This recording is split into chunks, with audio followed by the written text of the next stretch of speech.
में प्रकट करने का पुरुषार्थ करते हैं, ये त्यागी व्रती महाव्रती ये उसी का पुरुषार्थ कर रहे हैं। तो कहने का मतलब है अरिहंत भगवान में ये चारों गुण है, अनंत ज्ञान, अनंत दर्शन, अनंत सुख और अनंत वीर्य। ये हमारे लिए समझना है कि अनंत है। इसका एक और चैप्टर है जिसे हम अलग लेसन में लेंगे कि क्या शरीर में आत्मा है, इसकी सिद्धि हम कैसे करें। इन्हीं चार गुणों से उसकी सिद्धि हो जाती है। यदि आपको कोई पूछ ले कि आपके शरीर में आत्मा है, आपका धर्म कहता है किंतु प्रूव करो, तो क्या आज आप प्रूव कर सकते हो कि मेरी शरीर में आत्मा है? कैसे दिखाओगे? आत्मा तो दिखती ही नहीं है। आत्मा दिखती नहीं है, आत्मा को छू नहीं सकते, आत्मा को आप सूंघ नहीं सकते, आत्मा को देख नहीं सकते, आत्मा को सुन नहीं सकते। वो तो अनुभव का विषय है। किसका विषय है? तो भी उसे प्रूव किया जा सकता है। इसे हम अगले दिनों में बताएंगे। किंतु आज बात यह है कि हमारे भगवान कैसे हैं, तो उन्होंने अपने अनंत चतुष्टय को प्रकट कर लिया है। अनंत चतुष्टय बाहर से नहीं आया, उनके पास भी वो अनादि काल से था, किंतु उन्होंने तपस्या के, संयम के माध्यम से, ध्यान के माध्यम से कर्मों का नाश किया। कर्मों का नाश किया तो वो अनंत चतुष्टय प्रकट हो गया। तो बात आपको समझ में आई? हमारे अनंत चतुष्टय, चतुष्टय यानी चार, अनंत यानी अनंत, ये चतुष्टय है। तो इन चारों को अनंत चतुष्टय कहते हैं। वो हमारी और आपकी आत्मा में भी है। तो किसने ढक के रखा है? कर्मों ने। किसने ढका है? कर्मों ने ढक के रखा है। और कर्म किसके कारण से है? हमारी ही राग द्वेष वासनाओं के कारण वो कर्म आज भी हमारी आत्मा में है। अनंत ज्ञान को ढकने वाला कर्म है ज्ञानावरण। कौन सा कर्म? ज्ञानावरण कर्म हमारे अनंत ज्ञान को ढक के रखता है। दर्शनावरण नाम का एक कर्म है, वो हमारे अनंत दर्शन को रोक के रखता है। अनंत दर्शन किसे कहते, समझ में आया? अनंत दर्शन, विजन पावर अनंत है। वो एक जगह बैठे हैं अरिहंत भगवान और सकल पदार्थों को ऐसे देख रहे जैसे आप हमें और हम आपको देख रहे हैं। कितना स्पष्ट देख सकते हो आप हमें और हम आपको, किंतु अपने पीछे का जो कुछ भी है वो आपको दिख रहा है। आप केवल फ्रंट साइड का देख सकते हो, बैक साइड का नहीं देख सकते। किंतु अरिहंत भगवान आंखों से देखते ही नहीं है। वो किससे देख रहे हैं? आत्मा से। और उनकी आत्मा में अनंत दर्शन गुण प्रकट हुआ है, तो समूचे संसार को देख रहे हैं। बिल्कुल स्पष्ट दिखता है। जैसे कोई हाथ के ऊपर आंवला रख दो तो आंवले को हम कैसे देख सकते हैं? सब तरफ से। वैसे अरिहंत भगवान जो है सारे संसार को देख रहे हैं। सारे संसार का भूत, भविष्य और वर्तमान वो देख रहे हैं। इसे कहते हैं अनंत दर्शन। और अनंत सुख, ये तीसरा गुण है। वो अनंत सुख कैसे प्रकट हुआ? मोहनीय कर्म का नाश करने से। कौन सा कर्म? ज्ञानावरण कर्म ने किसको ढका? अनंत ज्ञान को। दर्शनावरण कर्म ने किसको ढका? अनंत दर्शन को। मोहनीय कर्म ने किसको ढका? किसको? हमारे अनंत सुख को। इसका मतलब है कि हमारे सुख शांति का शत्रु कौन? मोहनीय कर्म। मोहनीय कर्म किसके कारण है? हमारी मोह के कारण, पर पदार्थों के प्रति लगाव के कारण, मिथ्यात्व के कारण, असंयम के कारण, अविरति के कारण, क्रोध मान माया लोभ के कारण, पंचेंद्रिय विषय वासनाओं के कारण। यही तो मोह है। वो मोह जो है हमारी सुख शांति को भंग करता है। हम सुख शांति के लिए मोह करते हैं। किसके कारण मोह करते हो? पर पदार्थों से लगाव क्या क्यों करते हो? कि उससे मुझे कुछ सुख मिलेगा, सुख मिलेगा, इसलिए आप प्यार करते हो, उसके प्रति स्नेह रखते हो। किंतु आखिर वो किसका कारण बनता है? दुख का कारण। किसका? क्योंकि वो सुख का शत्रु है। इसलिए अरिहंत भगवान ने मोहनीय कर्म का नाश किया और किसे पाया?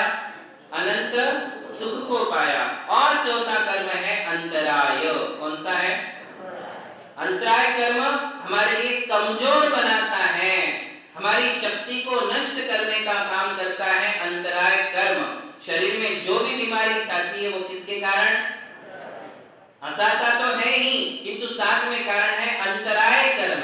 अंतराय कर्म के कारण हमारी शक्ति कमजोर हो जाती है, रोग प्रतिकारक शक्ति हमारी कमजोर हो जाती है और उसके कारण शरीर में बीमारियां फैलने लग जाती हैं। तो वो अंतराय कर्म है। ठीक है। अब ये अंतराय कर्म का नाश किया तो अरिहंत भगवान ने क्या पाया? अनंत शक्ति। क्या पाया? अनंत शक्ति नाम के गुण को पाया। तो हमारे भगवान में 4 गुण हैं, 18 दोष नहीं है और 4 गुण है। 18 दोष नहीं होना यही अरिहंत भगवान का लॉजिक है, और 4 अनंत गुणों का होना यही तो मैजिक है। महावीर भगवान की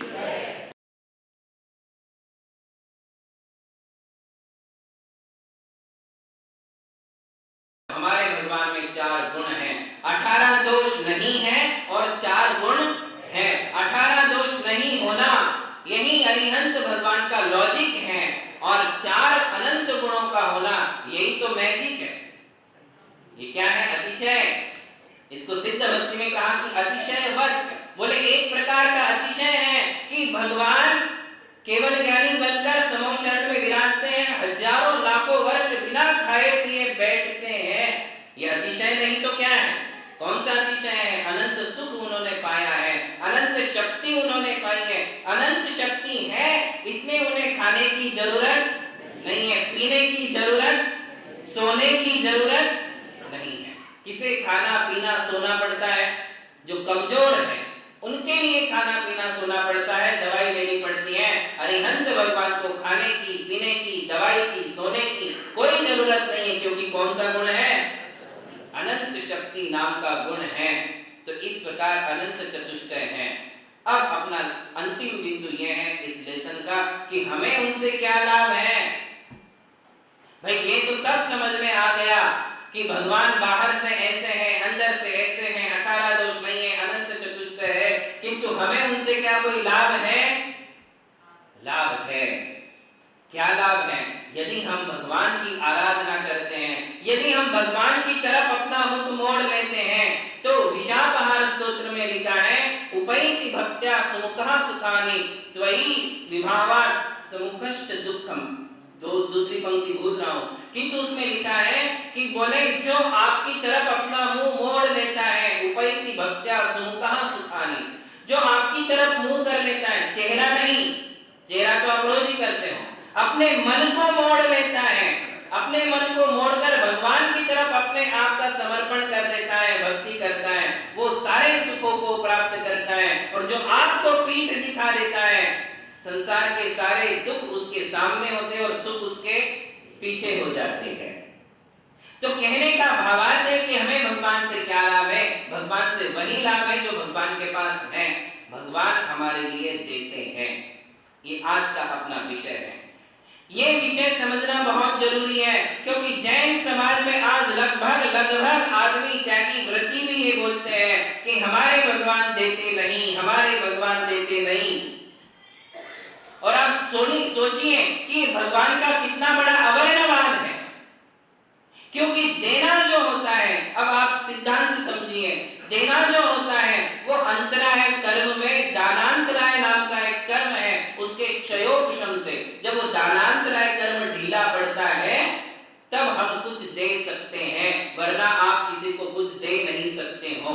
और वो दानांतराय कर्म का क्षयोपशम अर्थात देने की क्षमता संसार के प्रत्येक जीव में है। बात समझ में आ रही?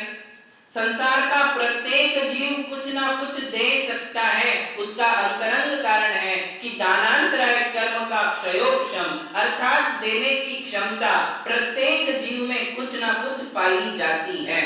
अब आप सोचिए, एक इंद्रिय जीव भी कुछ दे सकता है, 2 इंद्रिय जीव भी कुछ ना कुछ दे सकते हैं, मनुष्य तो देते ही हैं, जानवर भी कुछ ना कुछ दे सकते हैं, उनके पास भी देने की क्षमता है। संसार में ऐसा कोई जीव नहीं है जो कुछ नहीं दे सकता हो। तो आप सोचिए, क्या भगवान कंगाल है जो कुछ नहीं देंगे? हमारे भगवान कंगाल है क्या? खाली है क्या? गरीब है क्या जो कुछ नहीं दे सकते? ऐसे कैसे कहा जा सकता है कि हमारे भगवान देते नहीं, देते नहीं, देते नहीं? अवश्य देते हैं। क्यों देते हैं? क्यों देते हैं? क्योंकि उन्होंने दान देने में विघ्न डालने वाले दानांतराय कर्म का नाश कर दिया है।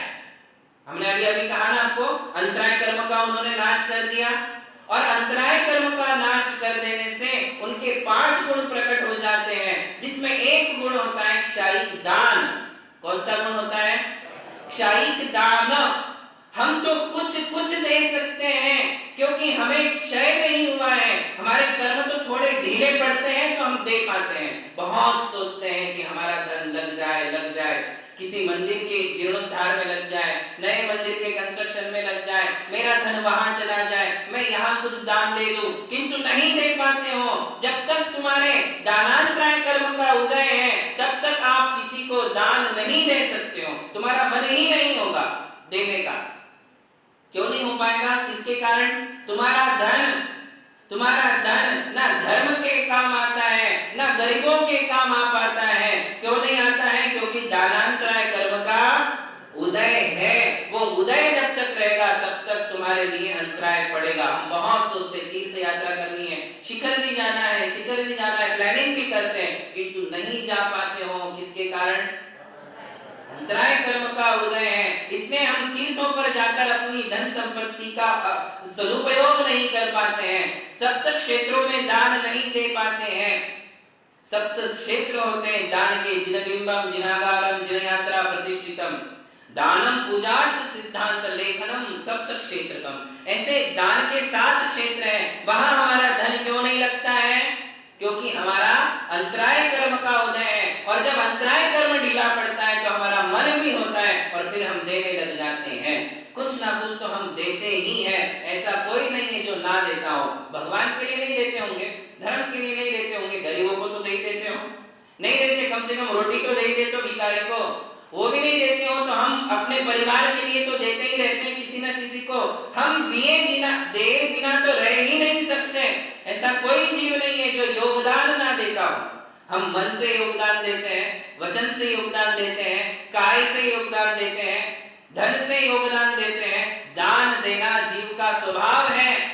क्या है ये समझ लीजिए आप, दान देना जीव का स्वभाव है। कहीं ना कहीं तो वो प्रकट होगा ही होगा, कुछ ना कुछ हम किसी ना किसी को तो देते ही रहेंगे। किंतु आप सब कुछ नहीं दे सकते हो। सब कुछ देने की क्षमता किसमें है? केवल अरिहंत भगवान में, क्योंकि उनके पास क्षयिक दान नाम का गुण है। कौन सा है?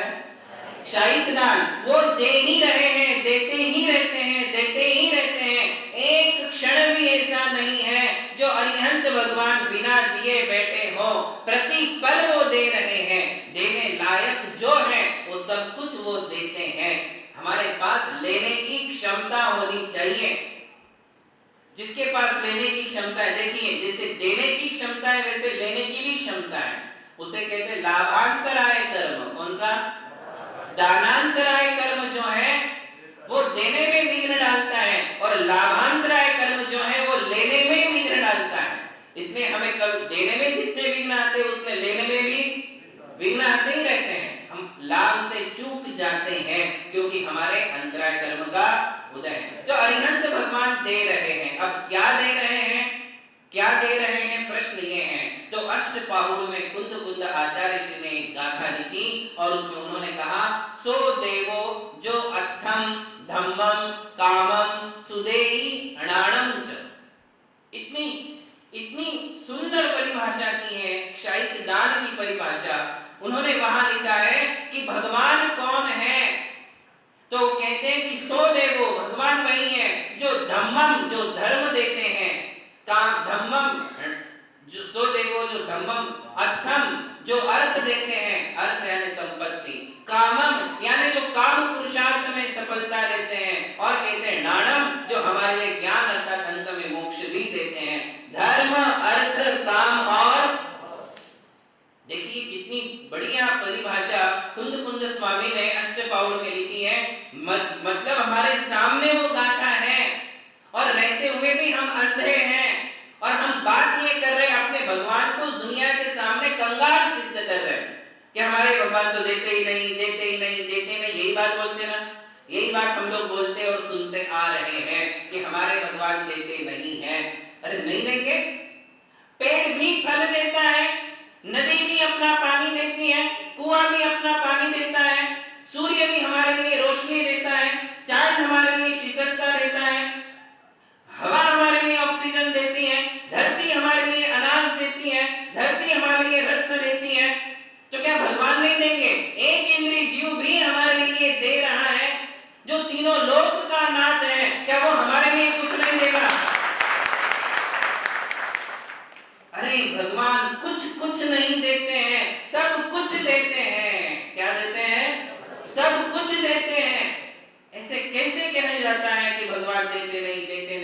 भगवान दे रहे हैं, दे रहे हैं, दे ही रहे हैं, अनवरत दे रहे हैं, निरंतर दे रहे हैं। जैसे ही समो शरण में विराजमान हो जाते हैं वैसे ही चाई दान शुरू हो जाता है।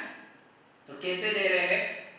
धर्म, अर्थ, काम और मोक्ष, इन चारों में हमारे लिए वो सफलता देते हैं। सीधे सीधे धर्म कौन देगा? धर्म कोई बांटने की वस्तु नहीं, जो ले जा थोड़ा धर्म तू ले जा, तो सभी धर्मात्मा बन जाएंगे। वो दे रहे हैं, किंतु लेने वालों ने लेना भी तो चाहिए। जो लेगा उसको मिलेगा, जो नहीं लेगा उसको। वो धर्म भी दे रहे, अर्थ भी दे रहे, काम भी दे रहे और मोक्ष भी दे रहे, किंतु लेने वालों के कटोरे छोटे छोटे हैं, या फिर तुम्हारे पास है ही नहीं, तुम सारी दुनिया के पास भीख मांगते हो, किंतु भगवान के पास जाते हो तो तुम्हारे लिए मांगने की क्षमता, मांगने की आइडिया, मांगने की स्किल तुम्हारे पास नहीं। लोग बोलते हैं कि कहीं भगवान के सामने नहीं मांगना। अरे तो कहां मांगना? कंगाल लोगों के पास, जिनके पास कुछ नहीं है उनके पास मांगोगे, या जिसके पास सब कुछ है वो तुम्हारे लिए जो दे सकता है उसके पास मांगोगे? कहां जाओगे? बताया था ना, दुख खो कम्मक खो बोहिला हो सुगई कमनम। किससे मांगा जा रहा है? भगवान से ही तो हम मांग रहे हैं। अज्ञानोपास्तिरज्ञानम ज्ञानम ज्ञानी समाश्रया ददातु यत्तु यस्यास्ति सुप्रसिद्धम इदं वचः। बोले अज्ञानी व्यक्ति के पास जाओगे अज्ञान ही मिलने वाला है, दुखी आदमी के पास जाओगे तो दुख ही मिलने वाला है, बीमार के पास जाओगे तो बीमारी ही मिलेगी, कमजोर के पास जाओगे तो तुम्हारा दिल भी कमजोर हो जाएगा। ज्ञानियों के पास जाओगे ज्ञान मिलेगा, धर्मात्माओं के पास जाओगे धर्म मिलेगा, भगवान के पास जाओगे तो संसार के सारे गुण मिल जाएंगे। जिसके पास जो है वही तो वो देता है। कुंद कुंद जी भी दूसरी लाइन में वही बात कह रहे हैं, बोलते सो देई जस अत्तिहु अर्थो धम्मोय पवज्जा। बोले हम सामान्य रूप से संसार में देखते हैं कि जिसके पास जो है वो दे देता है। तुम्हारे पास पैसा है तो तुम पैसा ले लेते हो, ज्ञान नहीं है तो ज्ञान कहां से लोगे? पैसा बहुत है किंतु ज्ञान तो नहीं है, तो ज्ञानी व्यक्ति जो ज्ञान का पिपासु है तुम्हारे पास आएगा या ज्ञानियों के पास जाएगा? जिसे अर्थ चाहिए वो अर्थ वाले के पास जाएगा, जिसको ज्ञान चाहिए वो ज्ञानी के पास जाएगा। जिसके पास जो है वो वही दे सकता है, वही देना चाहिए। तुम्हारे पास पैसा ज्यादा है तो तुमको लगता है अकल भी ज्यादा है, तो तुम पैसे की जगह अकल बांटने लग जाते हो, तो सामने वाले का अहित हो जाएगा। तुम्हारे पास पैसा है, पैसा दो। अर्थो धम्मोय पवज्जा, जिसके पास धर्म है वो धर्म देगा, जिसके पास संयम है वो संयम देगा। जो असंयमी है वो तुम्हें संयम कैसे दे सकता है? 1000 कपड़े वाले मिलकर किसी एक को नग्न साधु नहीं बना सकता है, एक साधु 1000 कपड़े वालों को नग्न बना वो उनको दीक्षा दे सकता है। संयमी ही तो संयम देगा, असंयमी तुम्हारे लिए संयम कहां से देगा? जिसके पास जो है पवज्जा, प्रव्रज्या का मतलब होता है दीक्षा।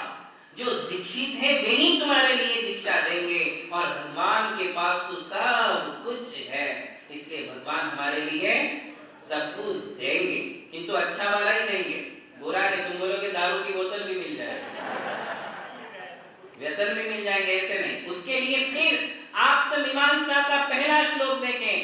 आप्तमीमांसा और एक ग्रंथ है, उसमें लिखा है कि श्रेयो मार्गस्य संसिद्धि प्रसादात् परमेष्ठिना, उसका मंगलाचरण है, इतना सुंदर है। बोले श्रेयो मार्ग की सिद्धि परमेष्ठियों के प्रसाद से होती है। श्रेयो मार्ग में, कल्याण के मार्ग में तुम्हें सिद्धि देते हैं, अकल्याण करने वाली चीजें तुम्हें देने वाले नहीं है।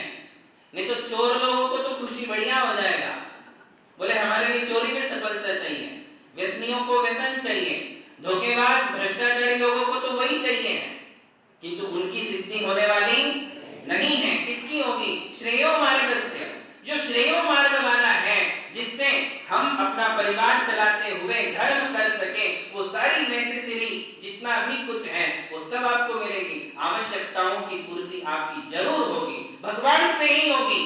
अशरण की तुम शरण हो, निराधार आधार, मैं डूबत भव सिंधु में। हमारी नैया को यदि कोई पार लगा सकता है तो केवल अरिहंत भगवान ही लगा सकता है। यही भगवान है और कोई दूसरे भगवान इस संसार में नहीं है। अरिहंत ही हमारे भगवान है, वे हमारे लिए सब कुछ देते हैं। तो बात समझ में आई? वो हमारे लिए क्या क्या रहते हैं? धर्म, अर्थ, काम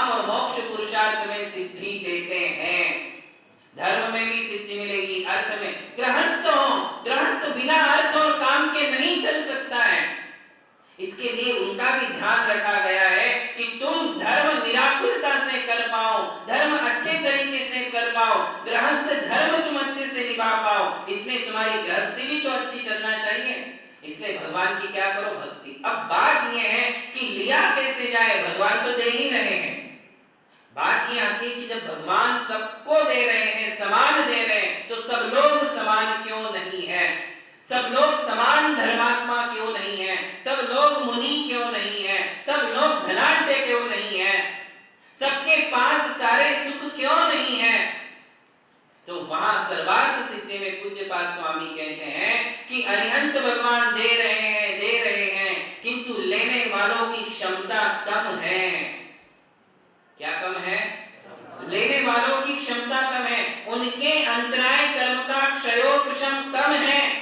भगवान तो क्षयिक दान दे रहे हैं, किंतु आपके लाभांतराय का कर्म का उदय है, क्षमता कम है, क्षयोपशम कम है, इसलिए सबको समान नहीं मिल रहा। तो हमें क्या करना है, अपनी क्षमता को प्रकट करना है, लेने की क्षमता। क्या करना है? भगवान दे रहे हैं, किंतु लेने की क्षमता भी तो हो, लेने की भी तो हैसियत हमारे पास होनी चाहिए। बात समझ में आ रही है? कोई आपको बहुत ज्यादा सामान दे सकता है, किंतु आपके घर में जगह भी तो होनी चाहिए, है कि नहीं? 2 BHK में कितना सामान रख सकते हो, और उसके अलावा जगह है नहीं, किराए से ले नहीं सकते हो, तो अपने पास जगह भी तो हो, गोडाउन भी तो हो, कि सामान आए तो गोडाउन भी चाहिए रखने के लिए। आपकी क्षमता कमजोर है, इसलिए भगवान दे रहे हैं, किंतु आपको मिल नहीं पा रहा है। हमें पहले अपनी क्षमता को उजागर करना चाहिए। क्या करना? क्षमता को उजागर करना। मतलब कटोरी है तो उसका पहले कटोरा बनाओ, कटोरा है तो उसका घड़ा बनाओ, घड़ा है तो उसका टैंकर बनाओ, क्षमता बढ़ाओ। क्षमता जब बढ़ेगी तो अपने आप सब कुछ तुम्हारे लिए मिलेगा। अब क्षमता कैसे बढ़ेगी? क्षमता बढ़ानी पड़ेगी। वो क्षमता कहां से मिलेगी, क्षमता कैसे बढ़ेगी, क्षयोपशम कैसे बढ़ेगा, पात्रता कैसी बढ़ेगी, जिससे भगवान जो दे रहे हैं वो हमारे लिए मिले। इसी के लिए कहते हैं लेने की स्किल, लेने की शैली। सरकार के पास अनेक प्रावधान है, आपको पता है। सरकार के पास हॉस्पिटल्स के लिए, स्कूल कॉलेजेस के लिए, नदी तालाबों के लिए, इसके अलावा गरीबों के लिए, इसके अलावा तीर्थों के लिए, धर्म के लिए, मंदिरों के लिए बहुत स्कीम्स होती हैं, किंतु सब लोग ले नहीं पाते हैं। जब बाहुबली के, गोमटेश्वर बाहुबली के महामस्तकाभिषेक का प्रसंग आता है तो वहां की कमेटी बराबर अपना दिमाग लगाती है। इस बार जब लगाया तो उनके लिए 100 करोड़ रुपया मिला। भारत सरकार से कितने रुपए मिले थे? 100 करोड़ रुपए उनके लिए मिले। वहां स्कीम है सरकार के पास, किंतु वहां तक हमारी एप्लीकेशन कैसी पहुंचेगी, किस तरीके से जाना है, कैसे हमारे लिए पैसे निकालना है। कर्नाटक गवर्नमेंट ने कर्नाटक के हमारे जैन तीर्थों के लिए 4 करोड़ रुपए का अनुदान पास किया इस साल, पिछले 2 साल पहले। तो ये हमारे पास लेने की स्कीम होनी चाहिए। क्या होना चाहिए? सारी स्कीम है सरकार के पास, आप जाओगे नहीं और तरीके से वहां तक पहुंचोगे नहीं तो कहां से पैसा मिलने वाला है? पैसा मिलने वाला नहीं है। बस इसी प्रकार से भगवान दे रहे हैं, किंतु लेने की क्षमता भी नहीं है और लेने की शैली भी हमारे पास नहीं है। तो लेने की शैली और क्षमता कैसे हमारे पास बढ़ सकती है, आ सकती है, वो क्या है, वो हम आपके लिए अगले दिनों में बताएंगे। महावीर भगवान की